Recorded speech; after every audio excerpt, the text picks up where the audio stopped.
Welcome back to your ASMR session.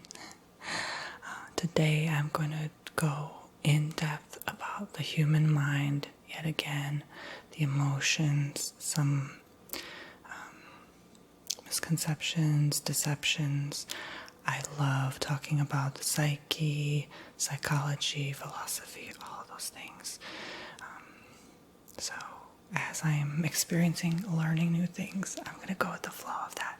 So, okay, I'm going to quickly point it out. This shirt, I love it. A few Poopsie viewers sent me. Thank you very much, whoever sent this shirt. And they also sent Paco Taco a little t-shirt. I don't have my P.O. box open anymore, but this individual must have gotten it from my previous videos description boxes, so I thought this was so cute. So I was like, let me wear this and show it for the video. And also they sent me a wonderful letter. I thought this was so beautiful, so pretty, so calming. It looks so pretty. And I got some new Monk sticks in the mail from Monk. The Zen, Relieve, and Ocean. So I'm going to be trying that out in this video. I'm not even going to go into the whole promotion thing. I do that more than enough on this channel. Just if you want some yourself, 10% off, link in the top folded description box below. Okay. And they also sent this sticker and this palm tree. So I was like, oh yeah, this suits the whole beach, Hawaiian, Floridian, whatever theme vibe we got going on here. Alright, so let me just jump right in, okay? So I have my notes here for what I wanted to talk about. Part of this conversation was a discussion I've had with a very great person in my life. They were in and out very brief, unfortunately, in my life. However, I'm attempting not to look at it in that regard, but more in a light to where they were there at a certain time that I needed, and me for them. And sometimes it's okay to move on from people, even though it hurts. You just know, ultimately, you just know since the very beginning if they're meant to be in your life or not. And so that kind of helps you get over it when you just know they were never meant to be in your life to begin with. But this individual was of a much older age than I am. I mean, old enough to be my father, maybe grandfather. And they have shared their life experience with me in such in-depth discussions that I couldn't help but share, because it's priceless, valuable knowledge. And a mix of what I'm learning right now and a mix of my own experiences. So I'm just going to be, there's only like 2 pages, but I'm just going to be flipping back and forth between these 2 pages and kind of discussing pretty much my life experience right now, what I'm learning. Not about me, but more about how this can help you. And if I have to share some of my personal experiences, if it's only to help you learn something from this, then I will, as an example, as a setting stone. But I won't talk about myself, basically. So I don't even know where to begin because this is so much information. But again, it's priceless knowledge. I couldn't help to discuss this because it is, I feel like that is part of the plan, is to share with you guys. And I've been going through just a lot of things lately, to the point where it's like, if I don't share this knowledge and experience and you get something from it, it's like pointless. Like, why would I make a video today about moo, I'm a cow, like stupid example, okay? If you don't get something out of, you know what I mean? So, okay, I'm talking crazy now.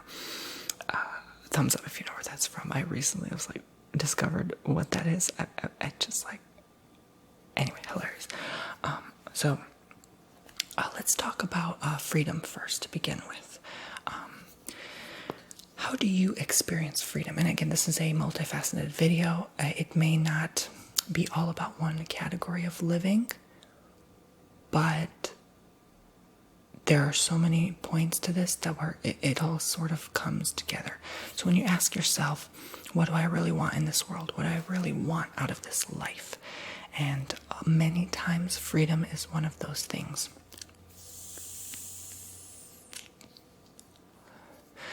And freedom is something people take for granted. Of course, people don't realize how important it is in their lives. And you have to ask yourself what it is that freedom means to you. What is freedom to you? Okay? And feel free, again, these kind of videos, life advice, you write down whatever you want, take what you will, leave what you won't, that kind of thing. And if you're not ready for this, I understand a lot of these subjects can be mind-boggling, bring up the emotions, and almost bothering the ego kind of thing. So if you're not ready for this, it's understandable. But recently I've had to ask myself these grounding questions. What is freedom to me? And ultimately, money is freedom. I've discovered money provides you the things, the essentials that you need to feel like you are free, you are liberated, you are able to do anything you set your mind to. You're able to accomplish so many things. Like, if you think about it realistically, money is the answer to many people's problems. Many people feel as if,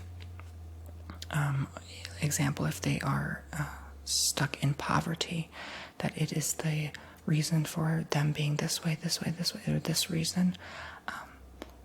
I don't find those rationings to be true.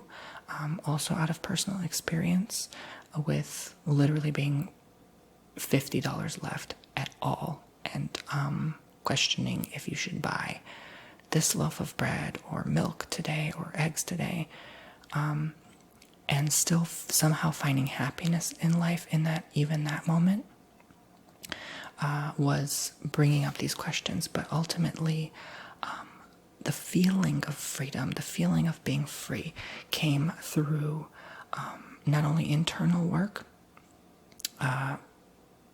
but the physical, tangible, the fact that you can afford this, and not have to worry about eggs, milk, bread. And that made me feel not free. That makes many people feel unfree. They feel stuck, they feel trapped in the system, the cycle. And so many people, to make themselves seem better than they really are, will say, freedom to me is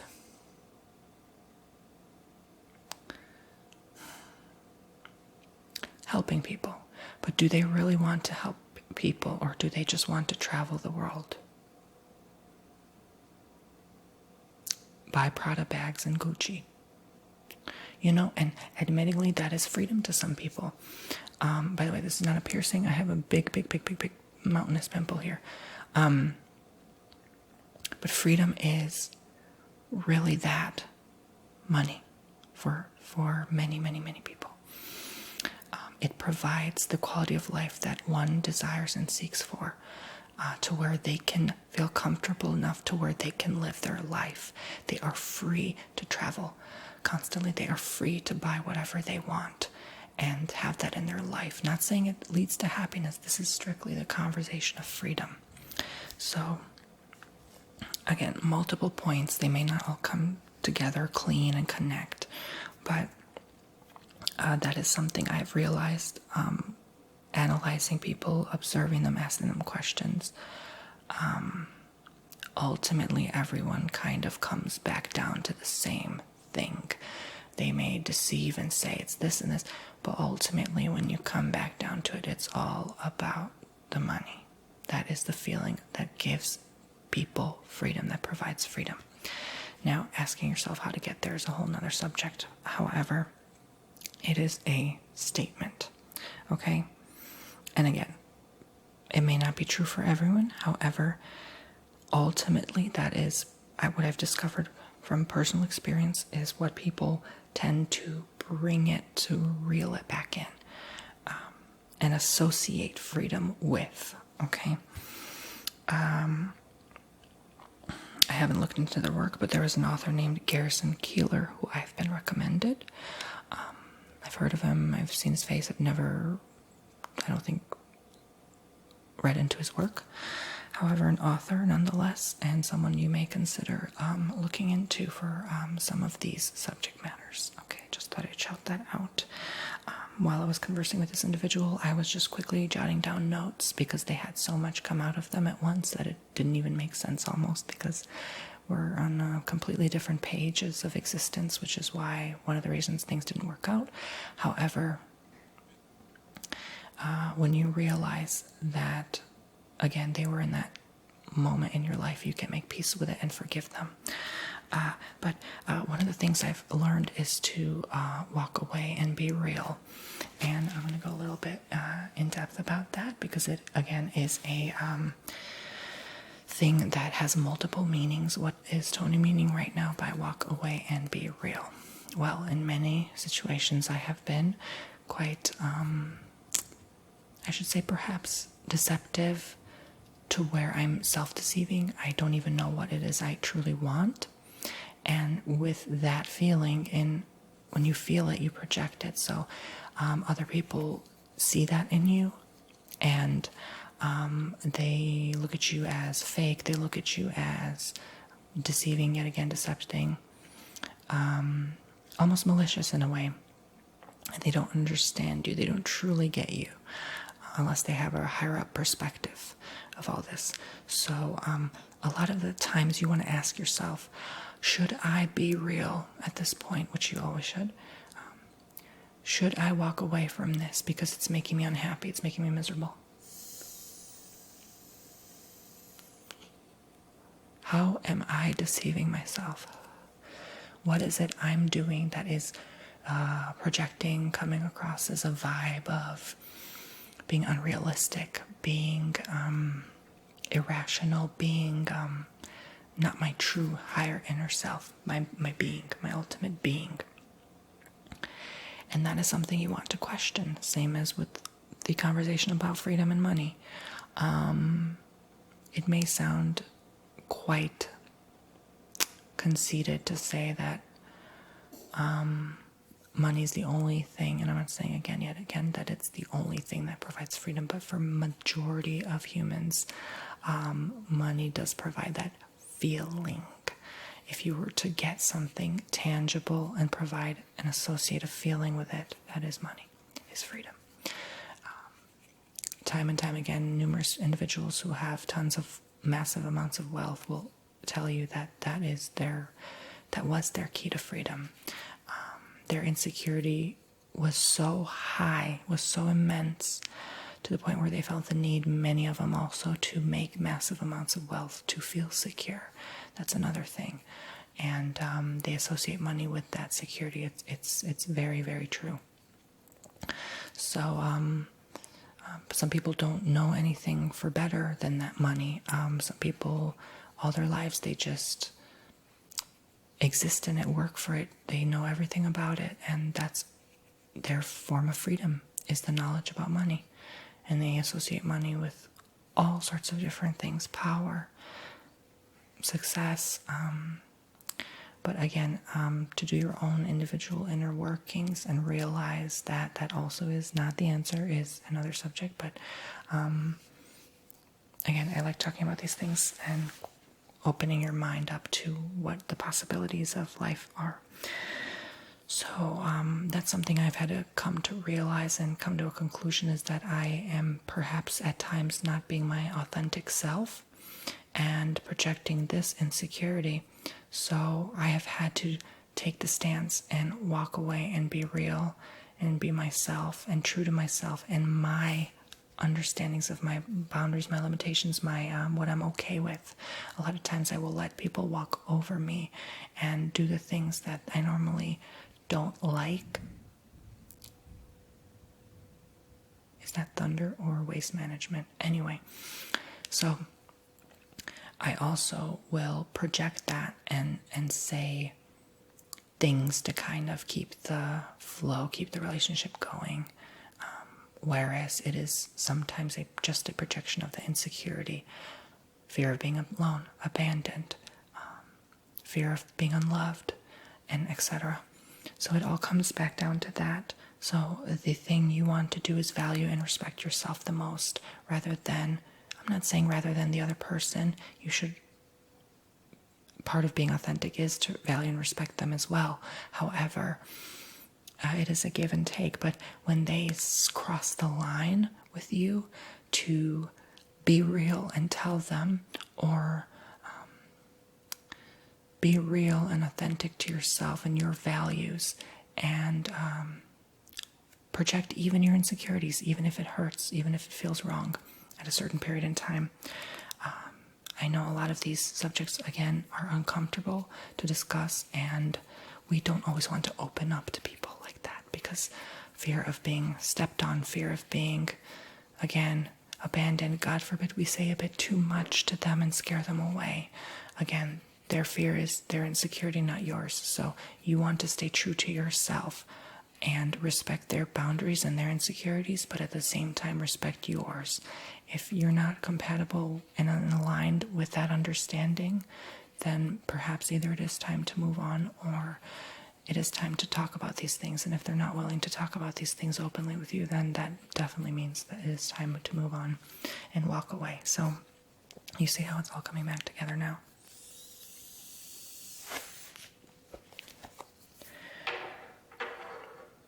Purpose to transform, not like. So again, doesn't mean you have to like your situation. Doesn't mean you have to like your life. I'm going to be honest, 50% of the time, I don't like my life. I don't like the way things are going, but that's the human experience. I know I have the power to change things to what I like, but when I change things to what I like, it is the comfort zone, and I don't like being comfortable for too long, if you couldn't tell. So I like the raw, real, risky experience of life. I like to be in that roller coaster ride and do it till the wheels jump off the axle.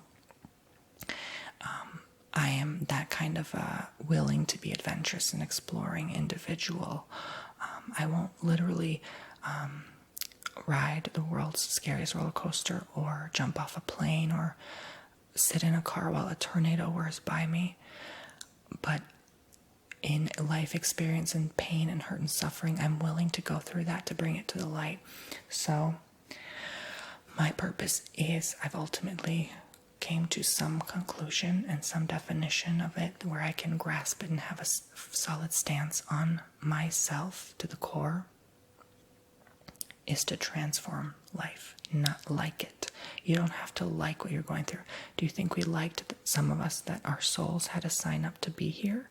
Some of us were probably forced to come here to learn and to experience and to grow. We didn't always necessarily want to come here. Consciously, if you think about it consciously, were you to choose Earth or some big, beautiful world, you would probably choose the big, beautiful world. But we've had to experience literally feeling pain, which who wants to feel pain? That's definitely thunder. Waste management never comes twice in a row.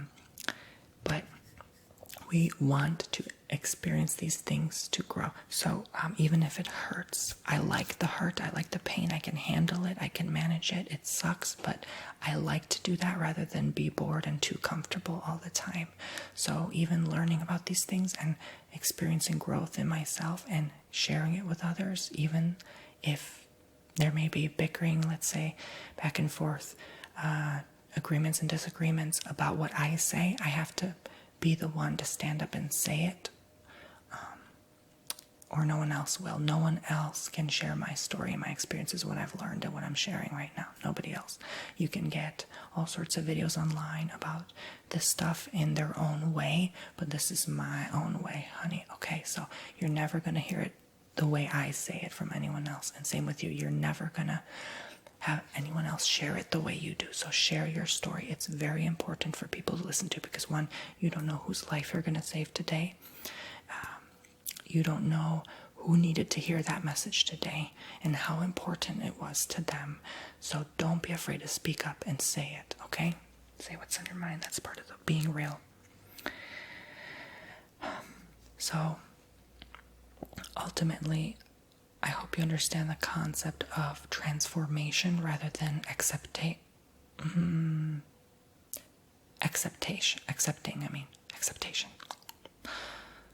Sounds like a Nicki Minaj verse. A word that doesn't even exist in the dictionary.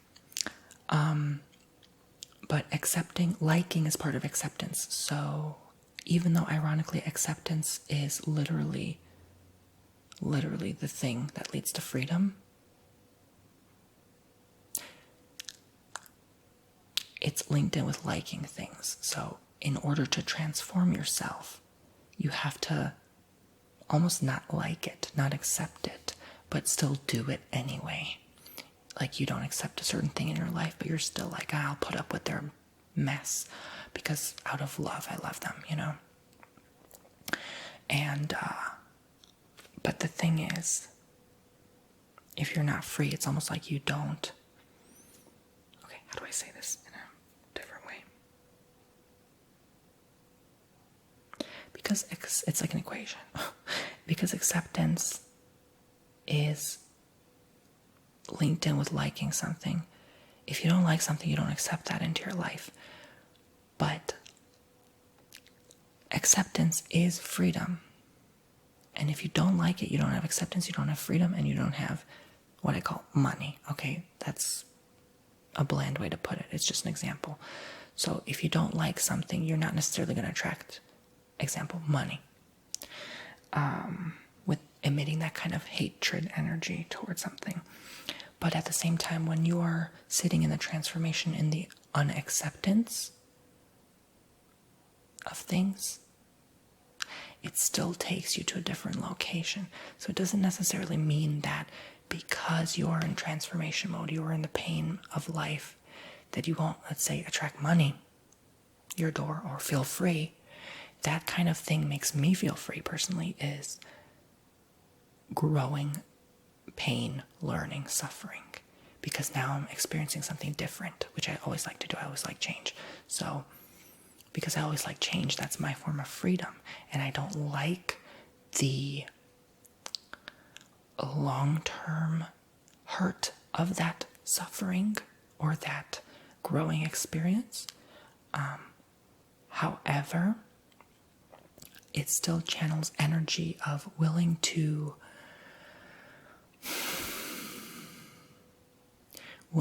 work on myself enough to where I can get to a place where I can actually start to enjoy this ride. Because we don't always enjoy the big drops. We don't always enjoy anticipatory, I'm at the very top. Oh, crud, I'm about to drop.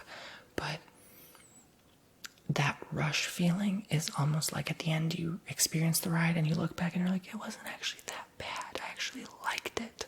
So that like energy will then manifest you your freedom, thus whatever you want, like money.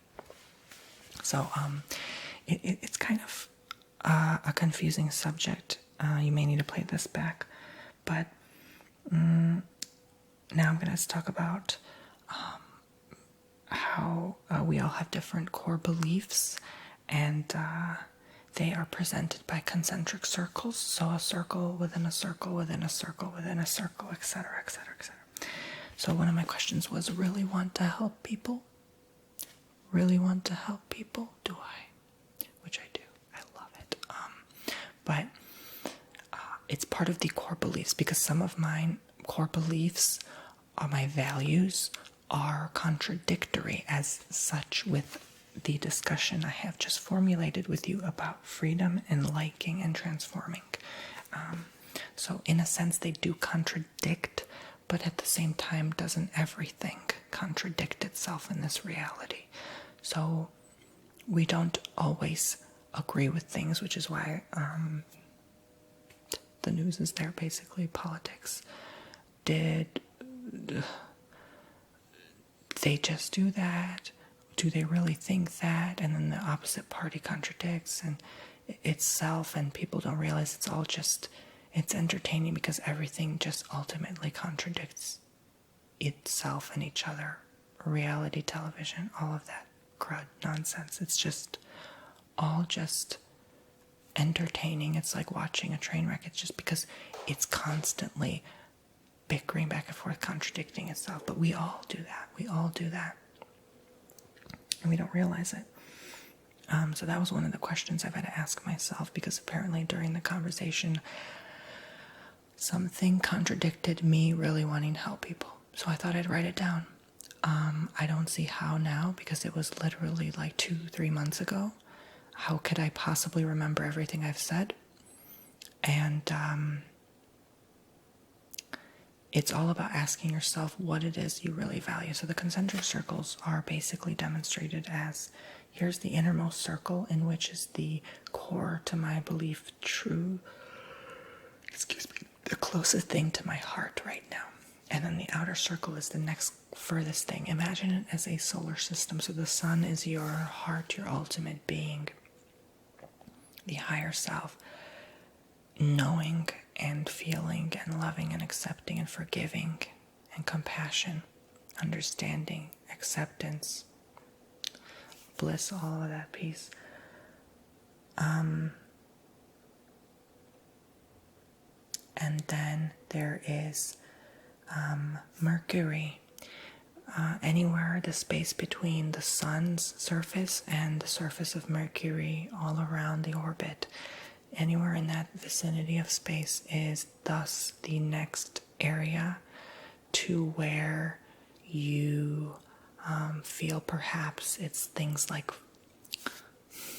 freedom, that like the more superficial stuff than the sun core. Freedom, happiness, they're not superficial, but they're superficial compared to the true loving nature, the light, the all ever knowing I. Then the next one, to Venus, anywhere in that realm of existence, would be such as, again, this is a metaphor for you to understand the concept of beliefs in the core. Example.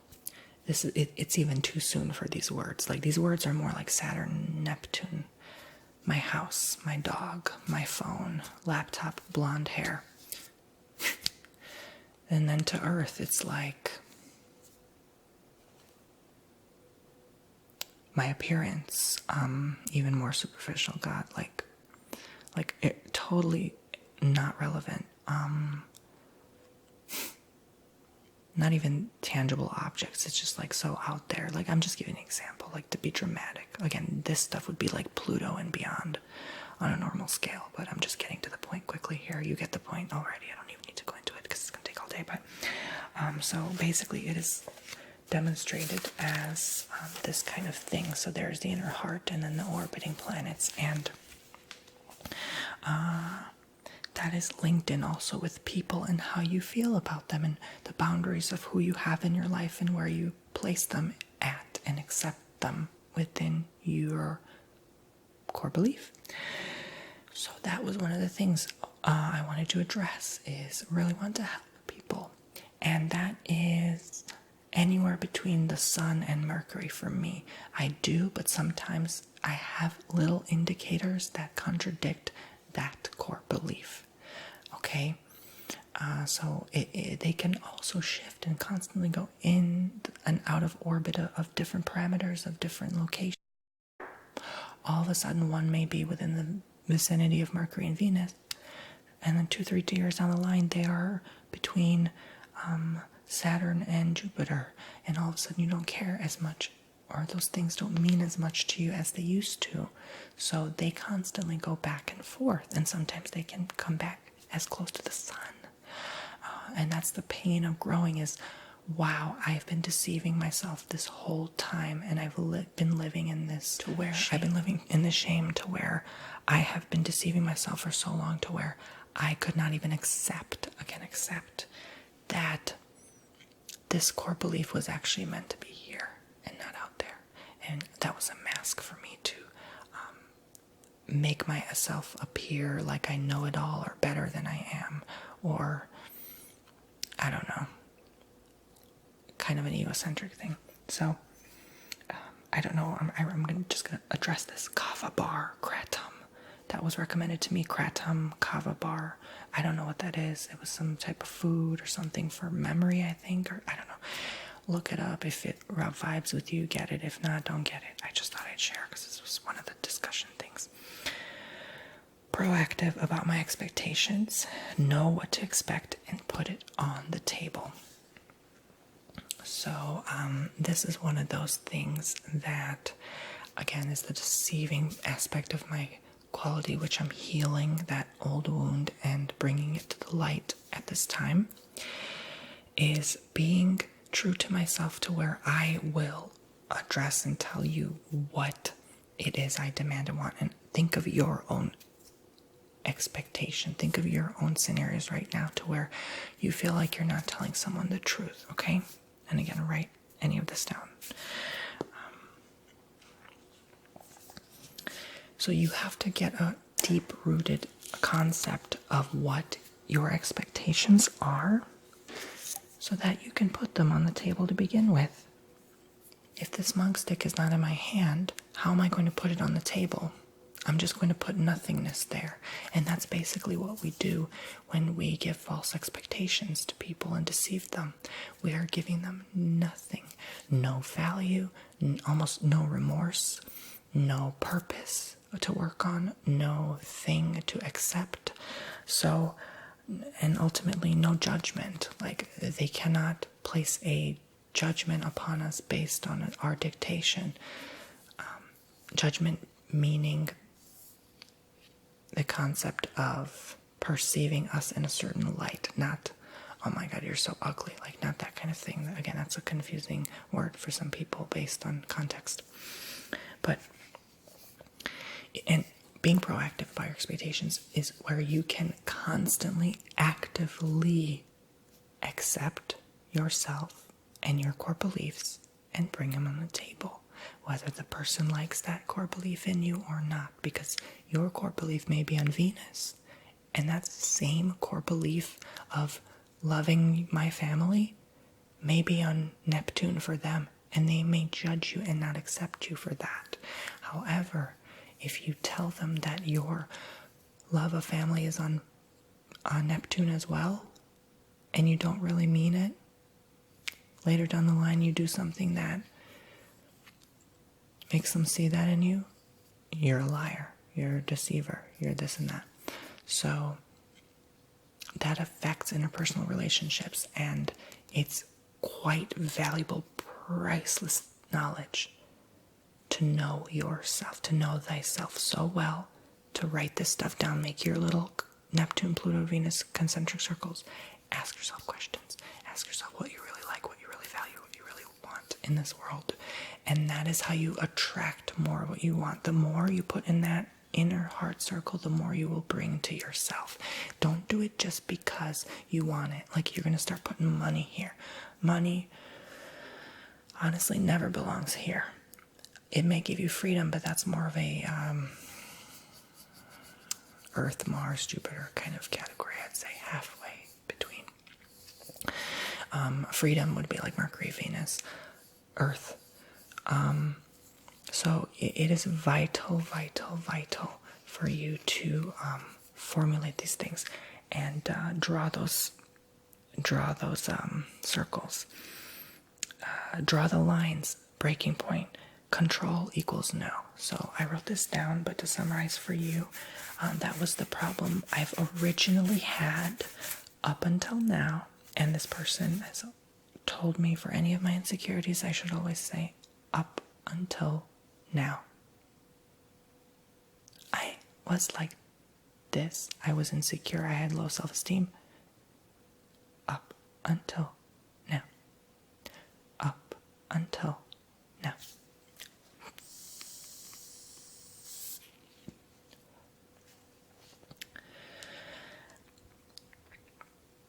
So it is vital to set a boundary with people, even if you are together for 10 years. It is vital to set a boundary with people because it is so easy and it happens so quickly to cross that line. And when the line is breached, you cannot terminate it. It almost gets to a breaking point.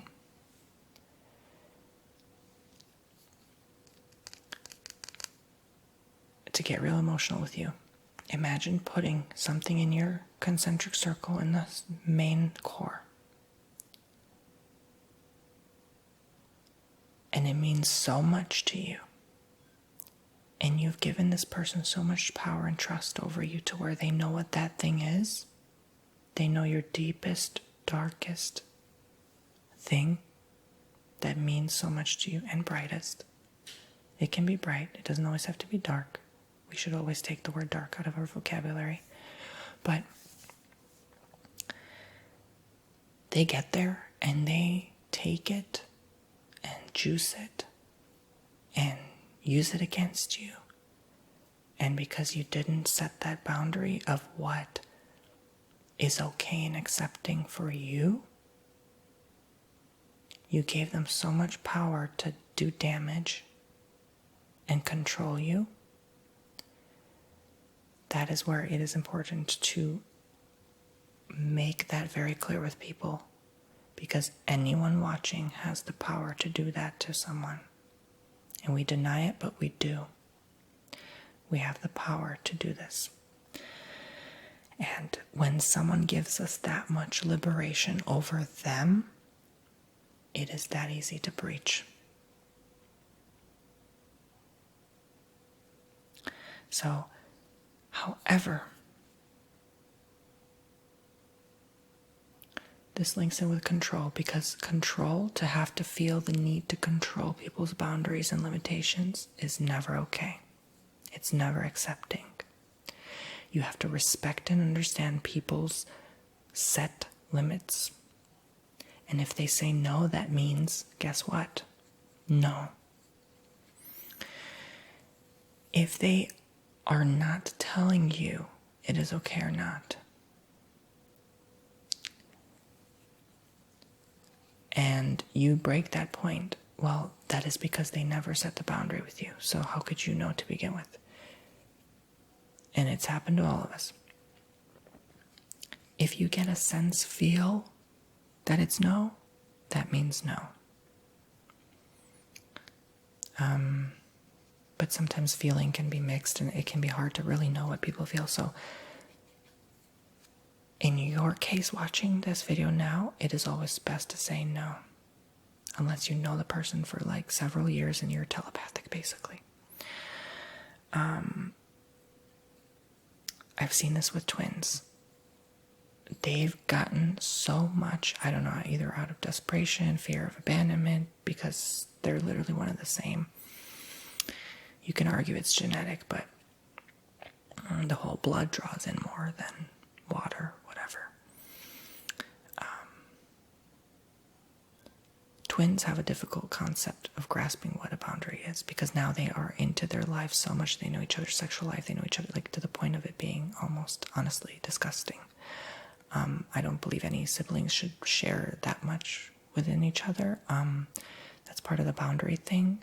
It's okay. It's more okay than sharing massive detail like with your mom or your dad. But always consider, am I sharing with my blood more than I'm sharing with my friend? Again, an argumentative thing. Because your blood can also have the power to hurt you, as a friend does, and deceive you. And sometimes it's easier for a friend to break your trust than a family member, but it can be both ways. So again, argumentative. I won't go there today. Not today. I'm drawing the line right now. But that was a concept I've had a struggle with for the longest time, is respecting their decision and their limitation. Perfect example. When I was in dorm rooms in college, Not sure I shared this story before, but this was a perfect example situation, which is why I'm sharing, and I've healed that old wound and I've gotten over it. It took a long time though, admittingly. However, I had two pretty decent friends. Looking back, they really never were friends. We were just using each other for advantages, to pass the grade, me out of boredom and loneliness, to have someone to hang out with. It was a give take in that kind of vague, shallow relationship way. Like, it was just usation. And being so young, we didn't realize it. And their argument was that I was taking their printing paper, their food in the fridge, their water, but in my mind, I was always bringing them coffee, always bringing them donuts. I was the one with, I suppose at the time, more of a resource to do that, as broke college students. So it was always like, okay, let Tony do this. And like, we all had a job, and like, let's go study together. And we were in each other's courses and stuff, and we had understandings and helping each other out, right? But it was always that. Like, it was never like deep stuff. We would never talk about deep-rooted issues. We would never, one time, but that was more of a, like, friend broke down that day, and we just had to get through it and help each other out somehow and distract ourselves. But it was never deep. It never hit like below the surface. And so their argument was that I was breaking the boundaries of taking their stuff, like, basically, and always coming over, sometimes uninvited. And they didn't ever tell me no. They said, sure, Tony, come here, Tony. Okay, Tony, I miss you, come over. Or like, and I didn't know how to say no. And they didn't know how to say no. Even when I was piling with chemistry homework until 4 a.m, I still came over. I didn't know how to say no. I would put my work down to help the other person. I've always been like that. Them over me. And honestly, I'm still struggling with that today. I always feel the need to help people. I always feel the need to do more. Again, part of it with deep-rooted issue was really fear of being alone. If I say no, they are not going to be my friend anymore, and I'm out of their life for good. I have no one to ask questions for homework. I have no one to study with. Let me buy them donuts and be all bougie and significant in this moment to appeal to them more so they can accept me more and love me more. Boy, did that go against me. So always keep in mind, when you give, are you giving too much? Are they giving something in return to you? And I tested this with them. I asked for a foot massage while I was helping the friend do math homework. She barely even did it. Like, she was on her phone. She was just like rubbing like 20 seconds, and then she would stop and look at her phone and be like, and I'd be like, oh God, I'm really sore. And she'd be like, oh, I bet.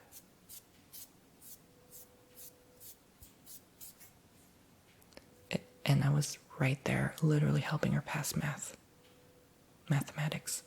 So that's how you get to pick up the vibe and be like, oh, okay, this person really doesn't give two cruds about me. They just want help. They're deceiving you. You're deceiving yourself. And it's important never to put the blame on another person, because they were in a learning experience. So now I realize and heal that old wound, because I've realized that experience was to teach me boundaries, teach me victimization, partly teach me deception, and teach me who your real friends are. So that experience alone had 4 or 5 things that were really life-altering. And it took time, because there were so many things. But that was just one example of many examples that have multiple categories within each other of learning and pain. So I hope you're getting a better concept of boundaries now. That was just more, again, of a vague one. There's deeper-rooted ones, like, how much is oversharing? Maybe I shouldn't ask this person too many questions. I'm like that with everyone. Like, even people who are just strictly professional with me, you're just here for a massage or a facial.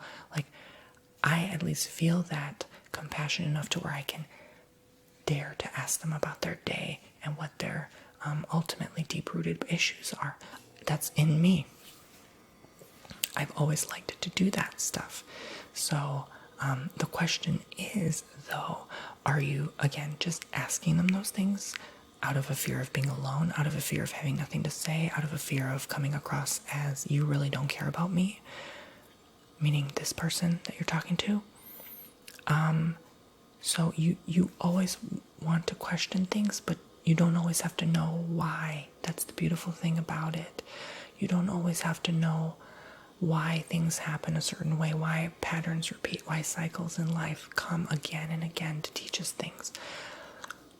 Maybe because we haven't experienced it enough to get a deep grasp on it, and maybe because life tests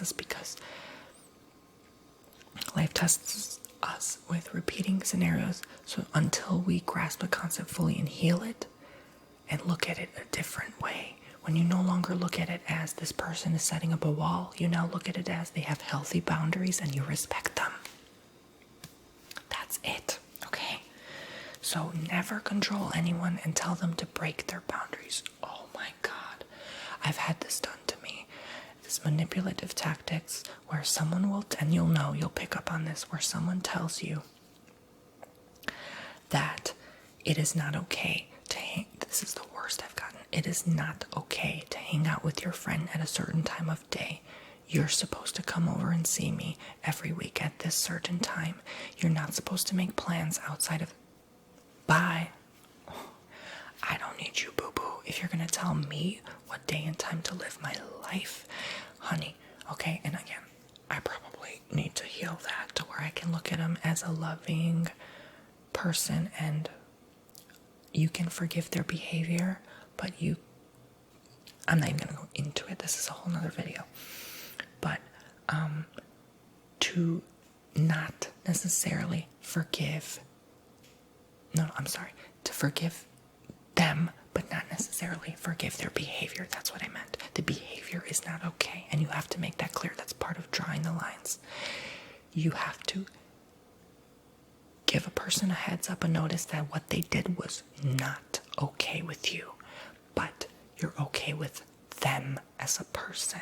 You accept and love them as them, but you are not okay with what they did, but you still love them because of they're just themselves. Like, you could have made that mess up too. Like, you're not going to hold against someone what they did for the most part, just because of a simple, honest mistake.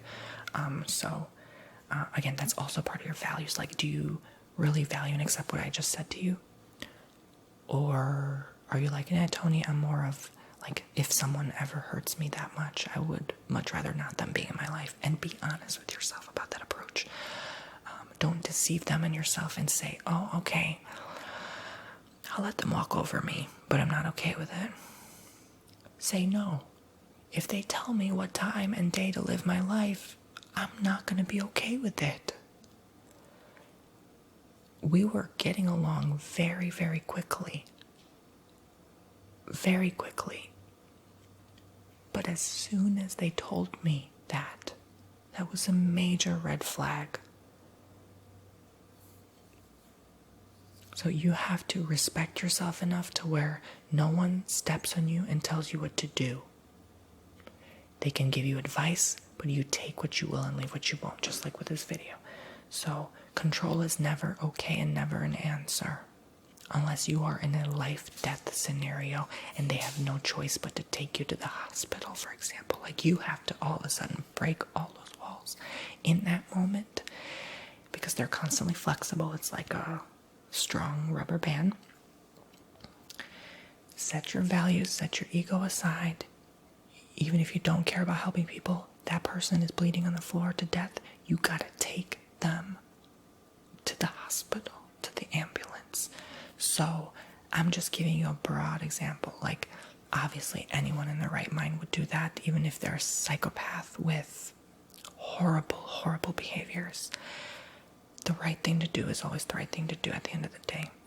And so you have to figure out what your lines, determine what your lines are, what to do with them, and how you can get the other person you care about to understand them. So that is a difficult thing for many people, including myself. However, the first step is to acknowledge it, then accept and understand it, and then you naturally move closer to it like a magnet, okay? All right. Confident in boundaries, happiness with limitations. So you have to be confident, secure in yourself with your circles. Okay? You make those circles with your core beliefs, and you also make them with your boundaries. So you put in the inner circle. It can be one of both ways. You can either put in your inner circle something you're absolutely not okay with breaching, and in your outer circle something you can let people breach. Like, they can enter the surface of the solar system, but not the sun. The sun is the melting point where no one can reach. Or you can look at it in another light and label the inner circle what people are okay, where people can stay, like the sun will suck in all the gravity of everything, and the outer reaches of Neptune where it's much, much difficult to access. So you can label it however you like, analyze it as an analogy. But you have to ultimately, when you reach this acceptance, understanding, magnetism, be confident, have confidence in your limitations, and respect yourself and respect others. Because if you have respect for your own boundaries, you will have respect for others. If you don't have respect for your own boundaries, you will not respect other people's, ever, until you learn that. Happiness with limitations. So you have to be okay with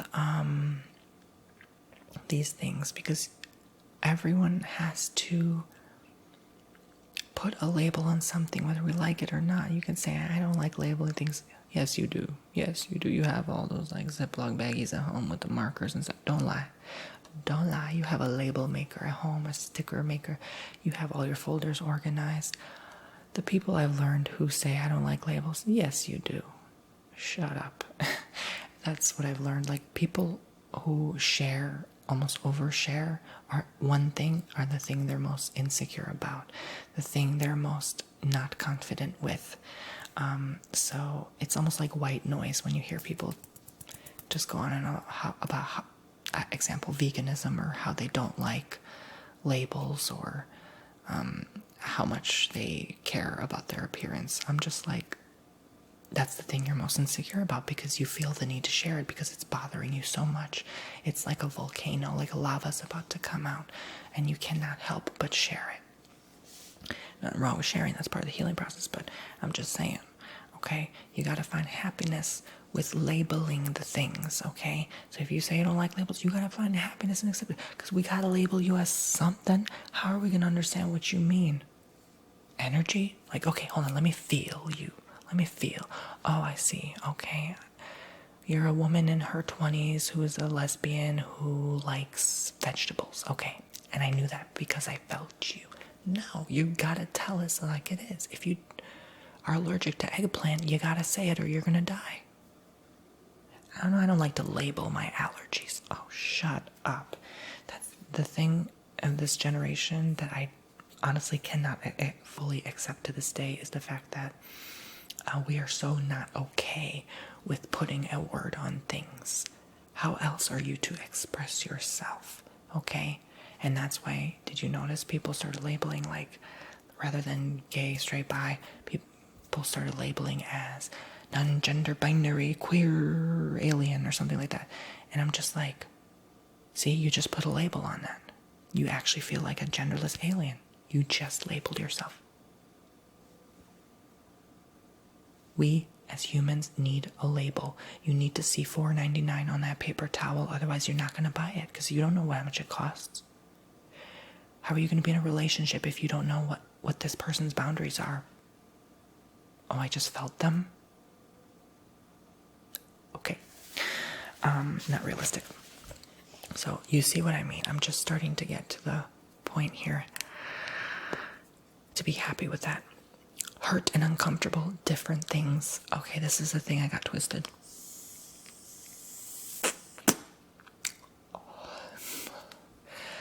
associated being hurt and being uncomfortable as the same thing. Again, a label issue. Sometimes what people tell us is a misunderstanding. And that's why it's very important, almost urgent, to ask questions, whoever you're with, because if you don't know exactly what they mean, again, it's part of the feeling thing. Like, you're not going to necessarily feel it. Being hurt by what someone says and being uncomfortable by what someone says are separate identities. Okay? Someone tells you that they don't necessarily like bushy eyebrows, even though you have them.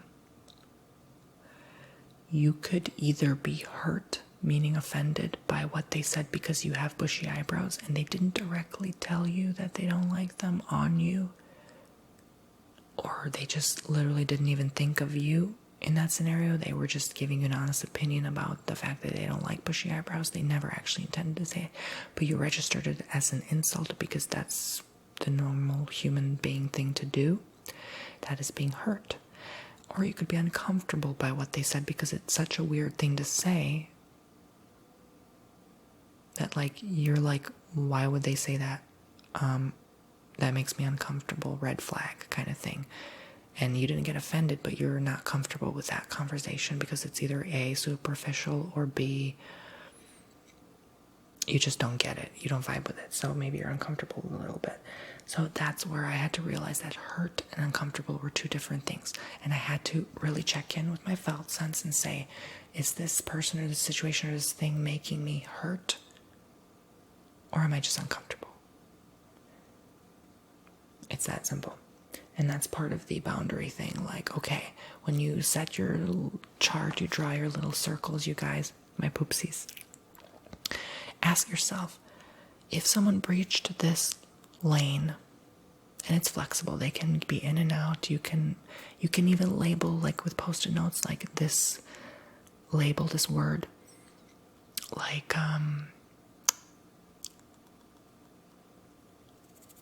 getting to know me and my past. That could be a boundary word.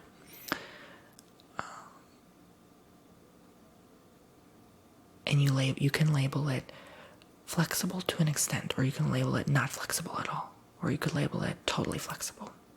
Like, they can be in and out of this constantly.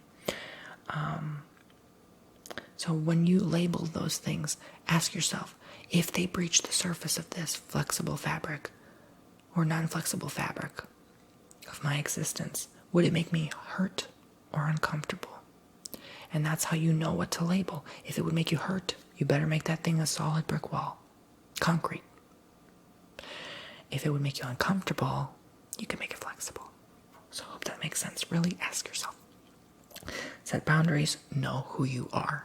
Links back to walk away, be real, and proactive about your expectations. Just a gentle reminder. All right, so the other subject, I almost want to make it another video because this one is getting long. However, I am going to talk about it because it links in with the emotions. And again, you can take what you will of this video and link it to your drawing of core beliefs. So if you don't want to draw, this video is just a nice, gentle reminder. You know the 4 major emotions already. There's the hurt, fear, anger, guilt. Hurt meaning sadness. Fear is being afraid of being hurt, sad. Anger, basically being afraid of fear and hurt, and or being angry of being fearful and hurt and sad for so long. And anger is usually fear and hurt in there. Fear is usually hurt in there. Hurt is usually sadness in there, and sadness is usually hurt in there. Guilt. This is part of your whole concept, and it links in with your anger and fear and hurt. Fear is in hurt. Fear is also in anger. Anger is also in guilt. The guilt is basically your inner critic, parent, and parental and child conflict, which I've mentioned we all have.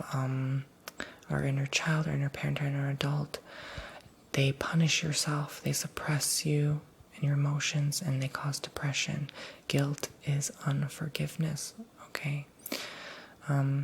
So it really does take working on all of these things to really even grasp a sense of a concept of boundaries and limitations, which so many people don't have because we literally never took a crash course in this ever. And they're so important in connecting and building relationships with anyone. Your inner parent will suppress the emotions. The parent will tell you like, oh my God, you're crying. No, it's okay. Don't cry. Don't say that, honey. And she just suppressed your emotions for a pretty long time. We have this inner parent. We build an inner parent through our parents.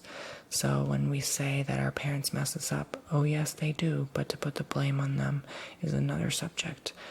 We don't always have to do that, but we have these things to deal with.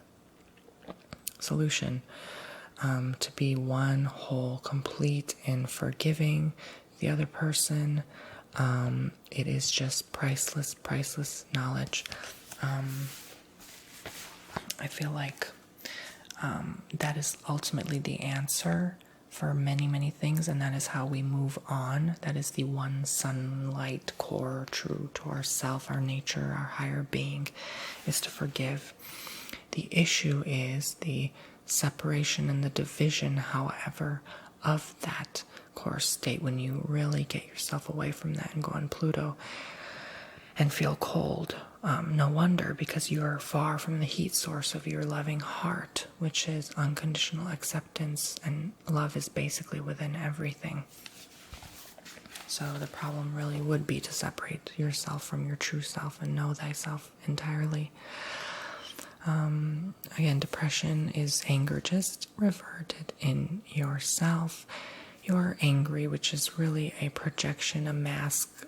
We don't really need to lash out, but we do, because there's no other better way to express how much we are scared and how much we are sad and in pain. So depression is basically putting it inside and not acting out on it. When you hold back on being angry, it's even worse. It basically puts everything inside in a bottle, and you're depressed because you don't have any healthy way of expressing that anger and frustration outwards. It also formulates when you cannot go to your mommy and daddy for advice. Now you have to make a strong inner parent and manage your own problems. Have your own inner therapist talking to yourself. I've been through this, which is why this is an important subject for me. So it basically is like a black hole which goes in of itself. It is an inward loop with a negative cycle feeding back constantly. You have to resolve the parental-child conflict, meaning your relationship with your parents and yourself as a young individual. Not literally to where you start talking to mommy and daddy about this stuff, but to where you receive work on yourself, to where you feel like you can resolve this issue. And you can talk it out with your inner parent and your inner child there. And when you can heal that old wound, that's when the magic starts to happen. So basically, when these emotions go into themselves, it's like jumping off a concrete wall. It's like it just doesn't go through. So you need to do something to where you can access that place of peace and understanding and knowing of yourself. Your subconscious mind is a very carnal-minded, I'm here to survive, I'm the primate mode. And it is all linked down to the hurt and suffering. And so your subconscious will really want to get to a better, peaceful, or more resourceful state at all times. And we're putting a strain on it when we go through these sufferings. And whenever we have something that traumatic happen to us, we will constantly loop it back and forth in our minds as a traumatic experience. And thus the emotions come up, and thus the depression, and thus antisocial acts such as having a lack of your inner adult, if that makes sense. It's like there's a difference between the adult and the parent. The adult is really the one that is capable of understanding social behaviors and understanding boundaries, limitations, and being mature and responsible, paying the bills, all of that stuff. So it's like the one that is the grown-up version of the child, the one that has that more grasped, deep-rooted understanding. And the parent is different because the parent is just your parent. They're not there to tell you how to necessarily build a relationship with your boyfriend, girlfriend, but they will be there to comfort and guide you at times. And sometimes the parent doesn't have the resources to do such, and thus it messes you up. And thus you need to work on formulating and fortifying your inner parent to where it's different from what your mom and dad treated you like. And when you have an understanding that you have the power to do this, that's when the work of healing begins. So people who have the need to be violent with others don't have that secure inner adult within themselves. They didn't necessarily grow up feeling that confidence, feeling that security within themselves. Basically, frustration always links back to the feelings of feeling sorry for someone, which is guilty, and resenting your decision or regretting things. Ultimately, it is a parent-child conflicting thing. So when you're frustrated at somebody, you are basically projecting that regret onto them. So, like I said, it ultimately links back down to now how you converse with your parents. You threw a chair at them. You are really just regretful that you did. You're regretful that you allowed yourself to be that angry, allowed them to give that much power over you to where you had to lash out that much. And it's just a human thing. We don't have to feel this way, but we choose to because there's no other way. When it boils up, that volcano and the lava's coming out, there's no other way to express it than lava coming out violently. And then you feel bad that you just did that. But it's all back down to basically sadness. And when you have sadness, it bubbles and boils, and now you're scared. You're scared. Oh, you're so scared of being sad. And so much in pain for so long. And when it boils and boils, now you're pissed. You're so freaking angered over this. You cannot take it anymore. And then you just feel awful for letting it come out that far and getting so carried away because either you have a lack of boundaries or a lack of respect for other people to the point where you felt the need to throw a chair at them, and thus an antisocial act, which is, again, now you're ruining your inner adult because you didn't have the capability to set the boundary, or actually it's more like you didn't formulate and fortify your inner adult enough to where you knew how to set boundaries, to where you knew that it was not okay to throw a chair at your dad for a simple petty argument. So you see how it kind of comes together in a therapeutic light to where we have a better understanding of ourselves, and when we have a better understanding of ourselves, we can better place boundaries and know ourselves more enough to know our core beliefs as well, and help heal the world, help heal ourselves, and help heal other people so other people can understand us better and other people can know us better. Okay? They won't always know it this deep, but it all links together. So basically, when your inner child, inner parent are conflicting within one another, that is basically regret, okay? So you're having an internal battle of, oh my God, remember the time mom said this to me, remember the time daddy said this to me. You're living in that pain because you are feeling so sorry for yourself and so sorry for them and so sorry for other people that almost have to listen to what you have to say and put up with what you have to say, to the point where you need to share that battle, that internal battle you're constantly fighting those inner demons with, because you are all ultimately back down to feeling anger, fear, and sadness all along. All along, it links back down. Your fear of bugs, little critters, that is perhaps determined by your lack of being able to forgive other people, to the point where you even give a little pesky tiny thing, 1/10,000th the size of you. We give so much power over to something so insignificant that doesn't even know what we are, doesn't even care what we're doing. They are so afraid of us that the fact that we give them that much control is a boundary thing, and also because you are unable to forgive. You are unable to move on from something so insignificant that really has no meaning in your life whatsoever. So it's kind of crazy that your fear of a little pesky critter is linked with your inability to move on. Because time and time again, you see those same bugs and you still can't move on from it. It's the same traumatic cycle experienced in your mind time and time again. When you worry about something, it is basically your imagination inverted. So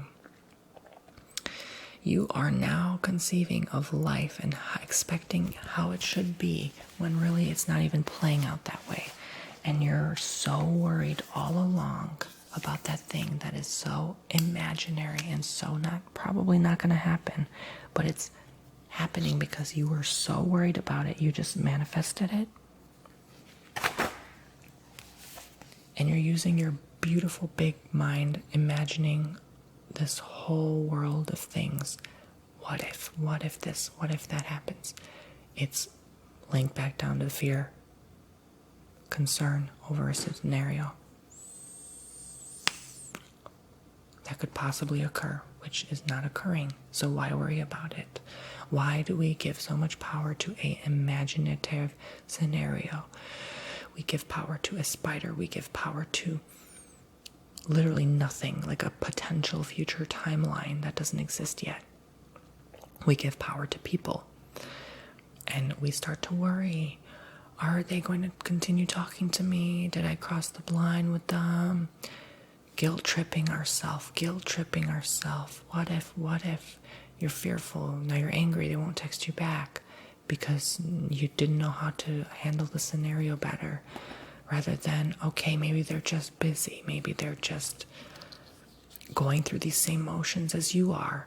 There could be 1,000 rational explanations, but you don't know the answer. But you have to be secure in yourself to know you're okay and that you know how to manage and cope and move on with life if they're not there. Even if the spider shows up in your bedside time to time again, you have to be secure in yourself to know that they're not there to hurt you. It is just your insecurities and fears playing out. And the more you play them out, the more you attract that spider biting you, basically.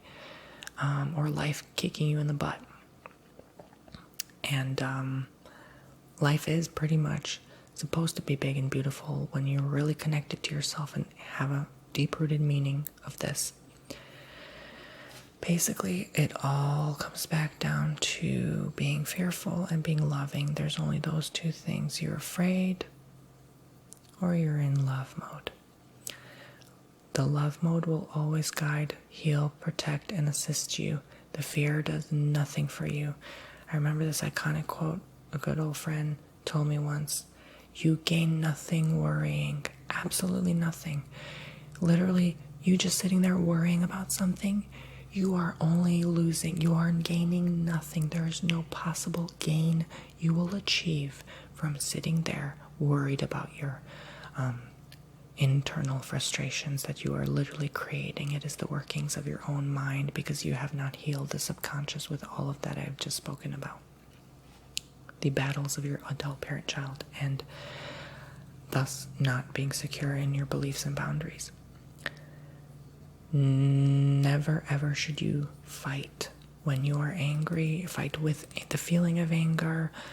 Bottle it. Like I said, it is not the proper modality. It is not the proper feeling, the vibe, the energy you want to emit out. You should always, as the ideal human being, a healthy mind, to be clear clarity within yourself, to be centered, focused. Center within yourself, like those concentric circles, the sun in you.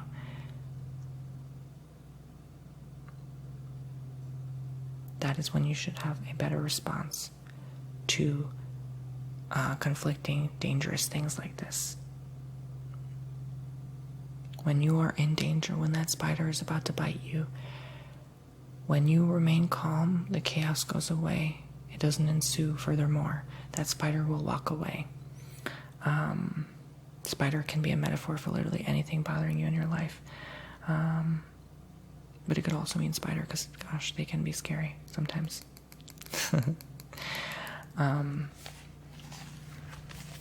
But basically, when you fight the flow, when you go against even knowledge, when you go against even acceptance and understanding, you are again linking back down to the lack of the forgiveness, the lack of the love. And when you realize there's only two things, which would you rather choose, the fear or the love? And which would you rather choose to respond, war or peace? How would you respond to chaos once it ensues around you? Do you allow yourself to envelop in it, be one with it, within it, or would you allow yourself to be outside of that concentric circle on Neptune, Pluto, and observe it and understand what's going on in the inner workings of some people's minds? And that's how you forgive and accept and heal and love and grow. Thank you very much, Poopsies, for watching this video. Please be sure to subscribe and hit the notification bell until it turns gray. Again, check out those monk sticks, link in the 10% off description box below, and I will see you in the next one. I hope this has helped guide some of you and heal some of you, and you have a better rooted knowing of yourself.